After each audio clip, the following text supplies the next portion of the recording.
Real talk. Hindi lahat ng property na binili mo ay magiging sayo habang buhay. Minsan, ang binili mo lang pala ay oras. Ganito isipin mo.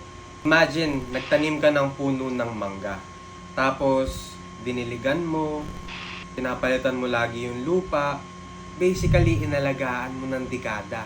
Tapos nung malaki na, at bumubunga na ng mga matatamis na mangga, biglang sasabihin sa'yo, salamat, pero hindi sa'yo yung lupa. Doon mo marirealize na importante rin pala kung sino ang may-ari ng lupa. Parang weird, di ba? Ganyan ang concept ng ilang leasehold properties.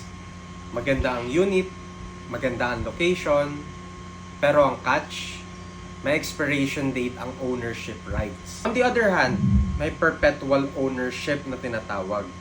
Meaning, property mo talaga siya. Pwede mong tirahan, ibenta, irenta, o ipamana sa mga future kids mo. Parang ang difference ng Netflix subscription at pagbili ng CD. Yung isa, may access ka habang active pa. Yung isa naman, pag-aari mo yun habang buhay. Kaya next time na tumingin ka ng property, wag puro monthly lang ang tinitingnan. Kasi minsan, pareho silang maganda sa pictures, pareho silang maganda sa showroom. Pero, magkaiba ang sagot sa tanong na, pagdating ng panahon, may maipapamana ba ako rito?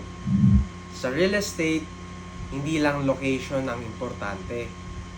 Ownership matters. Kasi ang goal, hindi lang makahanap ng matitirhan. Ang goal ay magkaroon ng asset na tatagal kahit wala ka na.